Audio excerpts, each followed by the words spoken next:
And hold Hey there, on. thanks for taking this moment for yourself. Let's begin by introducing ourselves. I'm Joe, what's your name? My name is Sean.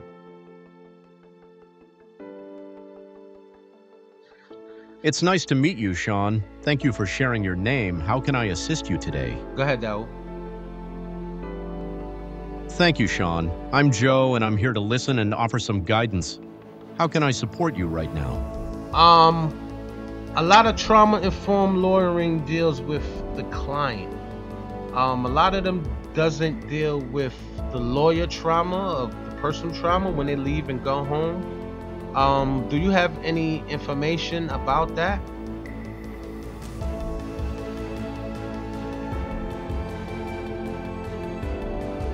That's a really important point you're raising, Sean. While much of the conversation around trauma-informed lawyering does focus on supporting clients, the impact on the lawyer, especially when they go home, is just as crucial and often less discussed. Yes, I do have information about that. It's a significant part of understanding trauma-informed practice from the lawyer's own perspective. I can share some insights on how the work can affect your personal life and what can be done about it, drawing from an experienced viewpoint.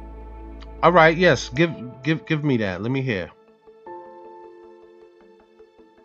Okay, Sean, it's vital to talk about this as it's a part of the work that often goes unseen. When we talk about the personal impact of trauma on lawyers, we're often looking at concepts like vicarious trauma or secondary traumatic stress and compassion fatigue. These aren't just academic terms. They describe how absorbing the difficult experiences of our clients can really affect us, even after we've left the office. Think about it. You're constantly exposed to intense narratives, difficult emotions, and So often let the me worst. ask you, you have any inspirational stories about lawyers conquering, personal trauma?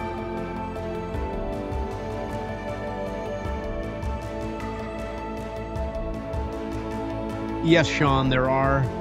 Hearing the experiences of others who have navigated personal trauma while working in the legal field can be incredibly powerful and offer a sense of hope and connection.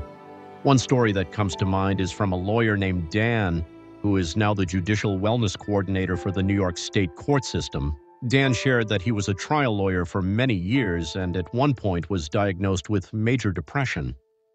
He also spoke about growing up with a father who had PTSD and struggled with alcoholism, which was a traumatic experience for him from a young age. He realized later in life the connection between his traumatic upbringing and his subsequent depression. Instead of letting these experiences define him negatively, he has used them as a foundation to help others in the legal community. He's now dedicated to promoting mental health and well-being among judges, lawyers, and court staff, drawing directly from his own journey to bring understanding and support to others facing similar challenges. So what was his solution for his problem?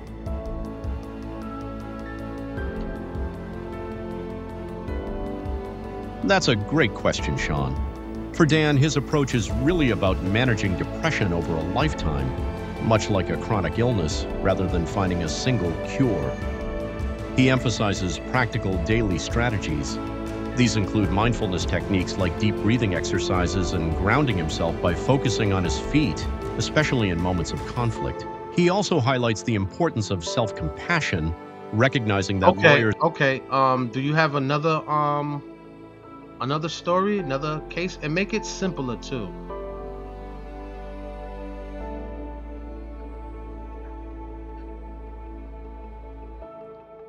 Okay, Sean, let me share an experience from Virginia who has worked extensively in immigration law. Virginia spoke about the immense emotional weight of her work, often feeling like she was the life raft for clients whose lives depended on their cases. Hearing the incredibly difficult stories of asylum seekers, the horror of humanity, All right, I as don't she want to put hear the it. story. Just give me the problem and what was the solution.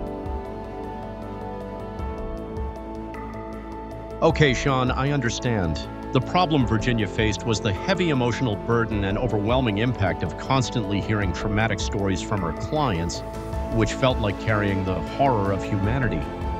Her solution involved consciously shifting her own narrative and perspective, connecting with others who had similar experiences to build a supportive community, and finding ways to process and confront the negative Okay. energy. Tell me real. So, Yo. that